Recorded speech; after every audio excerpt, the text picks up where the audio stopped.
Nós vamos conversar um pouquinho sobre isso com o presidente da Câmara de Dirigentes Lojistas, Hilton De Franceschi.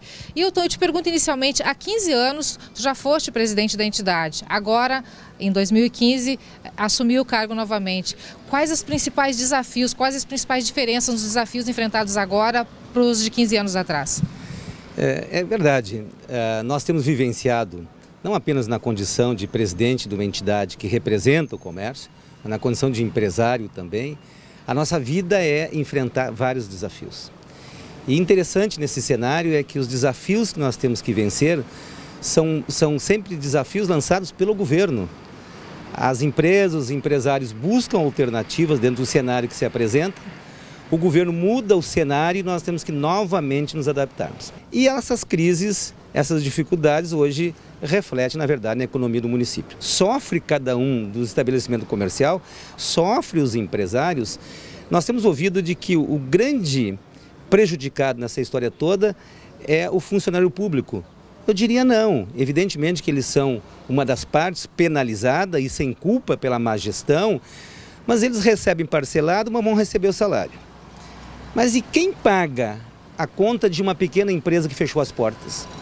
Esse empresário, por conta de uma gestão pública equivocada, errada, fraudulenta do governo, ele fechou as portas de uma pequena empresa, de uma economia que ele fez durante um tempo na vida dele. Fechou as portas, se endividou, aquela pequena empresa demitiu o funcionário e esse não vai receber nada, nem parcelado nem nada. E é uma família mais que se destrói, é um cidadão que vê a sua vida completamente arruinada por um total descaso ou erro, para nós não falarmos em coisas mais graves, de uma gestão pública. Portanto, evidentemente que não posso dizer que as dificuldades de hoje são menores ou maiores do que 15 anos atrás. Nós passamos a vida toda lutando contra as dificuldades criadas pelo poder público. Hilton, pesquisa do IBGE menciona que no Rio Grande do Sul, no primeiro semestre deste ano, as vendas no comércio caíram em torno de 2,2%. Isso se reflete aqui em Cachoeira do Sul? Evidentemente que sim, né? Se nós nos olharmos e percorrermos as ruas de Cachoeira, nós vamos ver que existe uma quantidade enorme de lojas para alugar, de espaços físicos que até pouco tempo eram ocupados por esses pequenos empresários e hoje elas estão desocupadas. Então, evidentemente que essas pessoas deixaram de ser consumidores. E então, reflete. A CDL não tem esses números, não fizemos essa avaliação, mas o que se percebe no dia a dia é que o nosso prejuízo ainda é menor em relação à média do Estado e à média nacional. Pela singela razão de que nós somos uma cidade de poucas indústrias ou de muitas indústrias diversificadas. Nós temos muitas pequenas indústrias e de setores diferentes. E essas indústrias ainda não estão sofrendo. Nós temos um comércio forte, nós temos uma agricultura forte. E esses setores são os últimos a sentir essa crise. Nós temos verificado que cidades, por exemplo, onde a sua economia é baseada na indústria, e se nós podemos citar aqui, por exemplo, Caxias do Sul, particularmente Rio Grande, essas cidades têm tido um prejuízo, um problema para ser resolvido muito maior que o nosso. Portanto, as nossas indústrias ainda não estão desempregando. Eu acho que esse é um privilégio para nós. Se nós reclamamos ao longo da nossa história da falta de maiores investimentos e de maiores investidores na área da indústria em Cachoeira, nesse momento da crise nós também vamos ser os últimos a sofrer ela. Vamos ser os últimos a enfrentar essa crise que evidentemente que vem por aí. Portanto, o comércio de Cachoeira ainda tem se mantido nos patamares anteriores, mas o que nos assusta é que essa crise possa se prolongar a nível nacional e a nível estadual e ela vai chegar em Cachoeira inevitavelmente. Hilton, as entidades representativas do comércio temem sempre, e é uma bandeira antiga, a questão dos impostos. E existe uma nova possibilidade de aumento de impostos, né? Como é que tu vê isso? Nós vamos estar dia 22 lá na Assembleia Legislativa, engrossando aí as fileiras da GV, protestando contra o possível ou provável aumento de ICMS no dia em que vai a votação na Assembleia. Então nós estamos nos preparando, os diretores, para irmos até Porto Alegre para fazer esse protesto. Lena, não é possível, nós não somos contra o aumento de impostos pela singela razão de que nós temos que pagar mais. mas pela certeza absoluta de que isso não resolve. Se o governo arrecadar mais, ele vai gastar mais. E isso tem sido histórico do governo. Se nós pegarmos as arrecadações, tanto a nível estadual como a nível federal, de anos atrás, ela era infinitamente menor do que hoje. Eles arrecadaram mais e gastaram mais. Ou há uma mudança de comportamento e atitude de quem administra o Estado e administra o país, ou arrecadar mais não é a solução. Eu não conheço ninguém que enriqueceu, não conheço ninguém que ajuntou dinheiro na vida pelo quanto ele ganha. Mas as pessoas, elas guardam dinheiro na vida por quanto elas economizam. Nós temos muitas famílias que ganham pouco e têm a sua casinha, seu carro, sua vida organizada. Tem muitas pessoas, mundo afora, que ganham fortunas e estão endividados. Portanto, aumentar a arrecadação não é a solução. A solução é organizar melhor, é mudar o modelo de gestão. E é isso que defende as entidades empresariais, é isso que defende a GV, da qual nós vamos estar lá protestando. Então, se o governo tivesse dado provas ao longo desses anos de ter feito uma boa gestão, evidentemente, se não tem dinheiro, nós temos que pagar.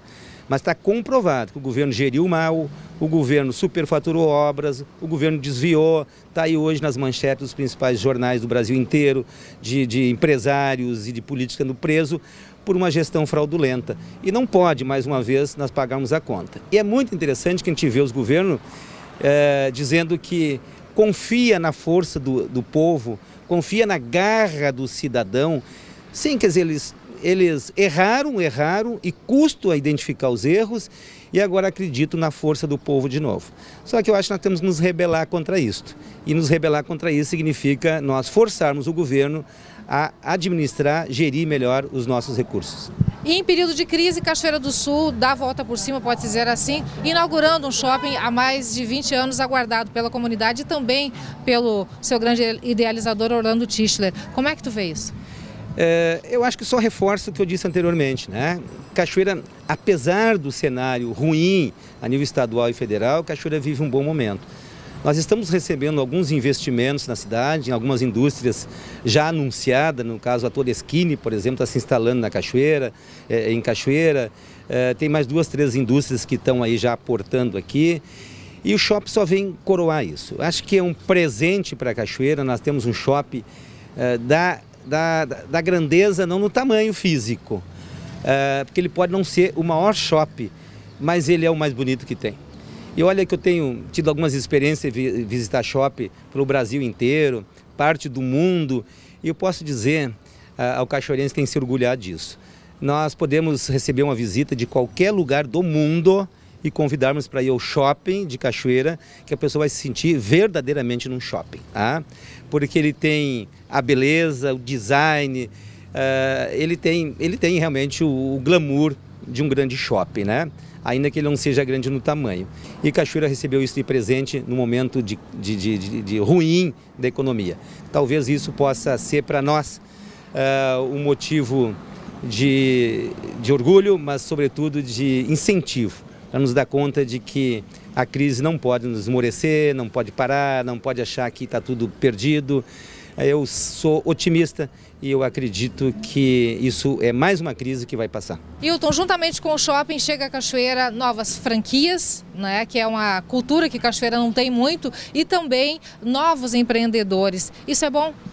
É bom. Sinal que, se nós temos um grupo de pessoas pessimistas em relação à Cachoeira, quando se recebe aqui essas franquias, isso fica claro que alguém de fora, alguém que conhece o Brasil inteiro e talvez o mundo, esteja apostando em Cachoeira. Então é preciso que o cachoeirense se dê conta dos valores da nossa terra, se dê conta do potencial que nós temos, do potencial econômico, do potencial enquanto uma cultura que é nossa. Nós temos um potencial de comércio enorme, de consumo, e essas pessoas, esses franqueados estão enxergando isso. É preciso que Cachoeira também enxergue. Eu gostaria que aquelas pessoas que... e a gente encontra isso na rua, de pessoas falando que Cachoeira não tem jeito, porque Cachoeira é difícil, que aqui parece que as coisas não andam. Eu gostaria de dar um depoimento exatamente o contrário, né? Cachoeira vive num bom momento, Cachoeira... Lena, eu tenho me encontrado com algumas pessoas fora de Cachoeira, e eles dizem: Hilton, nunca vi alguém falar tão bem de Cachoeira quanto tu fala. Porque eu faço uma propaganda enorme. Nós temos aqui o melhor azeite de oliva do do Brasil. Nós temos uma plantação de oliva hoje gigantesca, que logo nós vamos ser um dos maiores plantadores de oliva. Nós temos de nozes pecan, nós temos aqui as maiores indústrias, as maiores plantações. Nós somos a capital nacional do arroz. Nós temos hoje uma grande indústria de biodiesel. Pô, nós temos quantas coisas grandiosas a nível nacional para nos orgulharmos. Se cada cachoeirense começar a dizer isto, o seu cérebro vai funcionar diferente. Quando eu começo a dizer que aqui é bom, começo a dizer que aqui é um lugar excelente para investir, que é um lugar muito bom para vivermos, isso vai acontecer. Vai acontecer para cada um que diz isto e vai acontecer para as pessoas que estão à nossa volta. Pergunta final, Hilton. Muitas pessoas nos assistindo, lojistas nos assistindo, inclusive, tu representa a categoria deles. Essas palavras, esse otimismo todo com relação ao nosso amanhã, com relação ao que nós estamos vivenciando, se reflete a opinião da categoria também ou é o Hilton quem está falando? Eu diria que uma boa parte. Devo reconhecer que isso, na verdade, infelizmente, tem muitas pessoas que não acham assim. Pessoas que estão aqui, acham que estão sobrevivendo. Eu queria dizer a essas pessoas que elas precisam rever algumas coisas. Eu perguntei para um empresário amigo meu desses pessimistas em relação à cachoeira, em relação aos negócios, em relação à economia, e eu perguntei para ele qual é o problema da tua empresa. Não, o governo, porque o governo... Não, o governo é igual para todos. Os impostos são igual para todos em Cachoeira, em qualquer lugar do mundo. É preciso identificar qual é o problema da tua empresa. Então essas pessoas que não conseguem enxergar a Cachoeira como um bom lugar para se investir, para morar, talvez ele precise rever os seus conceitos. É preciso sair um pouco fora. É para ver as dificuldades que existem lá fora. Evidentemente que Cachoeira tem problemas, tem dificuldades, precisa se melhorar muitas coisas. Mas lá fora também tem os problemas. Nós temos sim, eu queria dizer que acho que eu faço parte de um grande grupo otimista em relação à Cachoeira. Mas eu há de reconhecer que não é uma unanimidade, não. Torcida nossa, eu tenho certeza que do telespectador também, Hilton, que todo esse otimismo encontre reflexo na realidade dos nossos próximos meses e anos, né? Obrigada pela participação mais uma vez no NT Sul. Eu que agradeço e espero poder contagiar cada vez mais o cachoeirense em relação a isso, porque eu estou dizendo não é apenas uma palavra de otimismo. Para mim isso é um fato. Aqui nós temos muitas coisas boas e podemos aqui fazer muitas coisas boas.